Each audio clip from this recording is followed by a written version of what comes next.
గారు ఇప్పుడు ఈ ఎవరు చెప్పాలి ఇందులో ఎవరు మధ్యవర్తిత్వం వహించాలి అనే ఒక సందర్భం వచ్చినప్పుడు ప్రస్తావన ఇప్పుడు టాప్ నేషన్స్ అంటే ఓకే అందరూ పెద్దన్న అగ్రరాజ్యం అనే హోదా whatever the reasons America కట్టబెట్టాక అమెరికా ఎవరి మాట వినని పక్షంలో Russia, China, Bharat, Germany at least economy పరంగా టాప్ 5-4 నేషన్స్ అనుకుంటే పోనీ వాళ్ళు ఎవరన్నా చెప్తే ట్రంప్ వింటారా? లేదా దీని వెనకాల యుద్ధం జరిగితే మాకు లాభం అనుకునే దేశాలు నిజంగానే కామ్గా ఉంటున్నాయా? Is there some conspiracy behind the war? And ఎప్పుడు యుద్ధం జరగాలని కోరుకునే నేషన్స్ కూడా ఉన్నాయా? అంటే మీరు అడిగిన ప్రశ్నలో సమాధానం ఉంది. ఫస్ట్ మీరు దానికి ఒక ప్రీ సపోజ్ ఎవరు మాట్లాడాలి ఆల్రెడీ ఒక నిర్ణయానికి వచ్చేసారు. ఎవరో మాట్లాడితే బాగుంటుందని నిర్ణయానికి వచ్చి మీరు చెప్తున్నారు. అది డొనాల్డ్ ట్రంప్ అనుకోవట్లేదు. డొనాల్డ్ ట్రంప్ నాకు సహాయం చేయడానికి నాకు నేను చెప్పిన మాట విని నాకు ఊడిగించేయడానికి దేశాలు రావాలి, నేటో రావాలి, లేకపోతే వీళ్ళు పిరికి వాళ్ళు అంటాడు, ఇంకెవరో రావాలి, లేకపోతే వాళ్ళని తిడతాడు. అంటే నేను చక్రవర్తిని కాబట్టి నాకు మీరు ఎవరు అడ్వైస్ ఇవ్వక్కర్లేదు, నాకు సాయం చేయడానికి రాండి మీరు అంతే.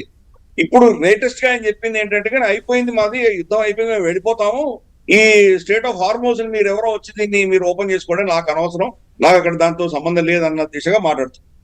సో అందుకని అతనితో మీడియేట్ చేయగలిగిన సత్తా ఎవరికి ఉంది? ఎవరి మాట వింటాడు అతను? కాబట్టి అతను ఎవరి మాట వినేటువంటి పరిస్థితిలో లేడు. రెండు, తన పరిస్థితి తనకు ఉన్నటువంటి ఇప్పుడున్నటువంటి పరిస్థితిలో వెనక్కు వెళ్ళలేనటువంటి పరిస్థితి. గల్ఫ్ దేశాలను ఏం చెప్తున్నాయంటే నువ్వు మమ్మల్ని నట్టేట నుంచి వెళ్ళకు, యుద్ధం మొదలు పెట్టద్దని మేము ముందు నుంచి చెప్తున్నాము, మా మాట వినలేదు, నువ్వు ఆ వినకుండా యుద్ధంలో దిగావు, మధ్యంతరంగా నువ్వు వెళ్ళిపోతే కనుక ఇరాన్ ఇప్పుడు మమ్మల్ని అందరినీ వాళ్ళు ఒక విధమైనటువంటి బ్లాక్ మెయిల్ చేసి మమ్మల్ని వాళ్ళ గుప్పిట్లో పెట్టుకుంటున్నది, కాబట్టి ఇరాన్ ని సర్వనాశనం చేయింది, మీరు ఇక్కడి నుంచి కదలడానికి వీలు లేదు అని గల్ఫ్ దేశాలు అడుగుతున్నాయి. సో ఇప్పుడు ఎటు వెళ్తాడు అది? సరే, ఇది నేను సుజాత గారు మాట్లాడినట్టు పెద్ద పెద్ద డైలాగ్ లో నేను మాట్లాడను, వాళ్ళ నైతికత అవన్నీ మనకు అనవసరం. ఎందుకంటే యుద్ధంలో నైతికత ఎప్పుడో బయట పడేస్తాం మనం, నైతికత ఉండదు అక్కడ. ఇది స్ట్రాటజీస్, టాక్టిక్స్ ఇవే పనిచేస్తాయి అక్కడ. యుద్ధంలో గెలవడం అన్నదే పరమావధి. ఇది ఎలా గెలిచారో దానికి ఎవడు అక్కర్లేదు. దీనికి మనం జడ్జిమెంట్, మీరు చేసిన తప్పు, ఒక దేశపు సార్వభౌమత్వాన్ని ఉల్లంఘించి వాళ్ళ దేశాధినేతని మీరు చంపడం తప్పు, సరే కమనేని చంపాడు, ఇప్పుడు ఎవరు చెప్పుకుంటుందని ఎవరు వింటారు మా మాటలన్నీ?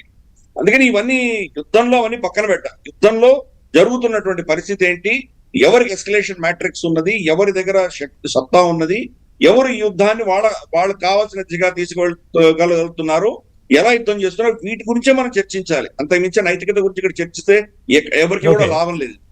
కాబట్టి ఉన్నటువంటి పరిస్థితులలో వాళ్ళు యుద్ధం నుంచి బయటికి తొలగాలన్నా బయటికి రాలేకపోతున్నాడు. అందుకనే వీళ్ళందరినీ వస్తే ఏదైనా చేయాలని అనుకుంటున్నాడు.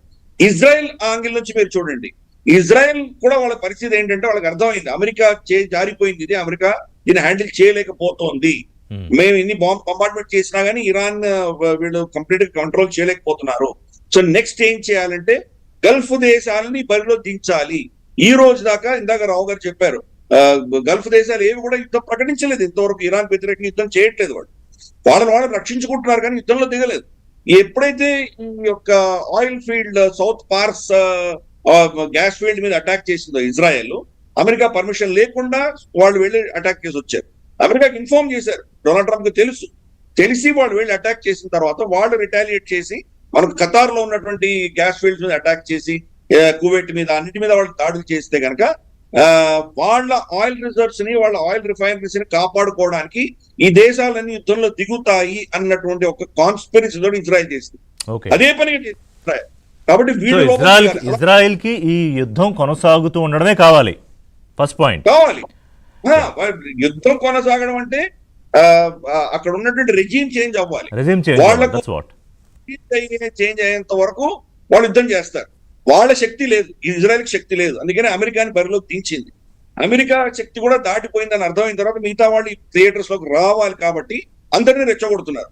రేపు టర్కీ మీద 4 బాంబులు పడతాయి. ఇన్ఫాక్ట్ ఇరాన్ చాలా స్పష్టంగా చెప్పింది, టర్కీ మీద వేసిన మిజైల్స్ మావి కావు అని చెప్పారు. వాళ్ళు సత్యాసత్యాలు మనకు తెలియవు, అది ఇన్వెస్టిగేషన్ లో కూడా వాళ్ళు అనుకుంటున్నా. ఇరాన్ చెప్తోంది ఏంటంటే కనుక టర్కీ మీద అదే కనుక పనిగా బాంబులు వేస్తే ఆర్టికల్ 5 నేటో చట్టం ప్రకారం అది వాళ్ళు దాన్ని ఇన్వోక్ చేస్తే కనుక మొత్తం నేటో దేశాలు యుద్ధంలో దిగాలి. కరెక్ట్. అదే వార్ స్ట్రాటజీలు రివర్స్ లో కూడా వాడతారు. సో అయితే Correct. యాజ్ ఆఫ్ నో మన డిస్కషన్ కంక్లూడ్ చేసేటప్పటికైతే ఈ యుద్ధం ఇప్పుడిప్పుడే అంటే కనీసం వచ్చే ఒక వారం 10 రోజుల్లో అయితే కంక్లూడ్ అయ్యే పరిస్థితి కనిపించట్లేదు ఇప్పటి వరకు. డెఫినెట్ గా లేదు, డెఫినెట్ గా Right. లేదు. ఇంకా వెళ్తుంది. ఇంకా కావాలంటే నెక్స్ట్ వీక్ మళ్ళీ దీని గురించి చర్చించుకోవచ్చు. అప్పుడు కూడా ఇలా డెఫినెట్లీ నెక్స్ట్ సాటర్డే మళ్ళీ మనం మాట్లాడదాం. అప్పుడు పరిస్థితి ఎలా ఉందో మాట్లాడుకుందాం మళ్ళీ. థ్యాంక్స్ వెరీ మచ్ గిరిధర్ గారు, సుజన గారు, జనరల్ రావు గారు. Thank you very much.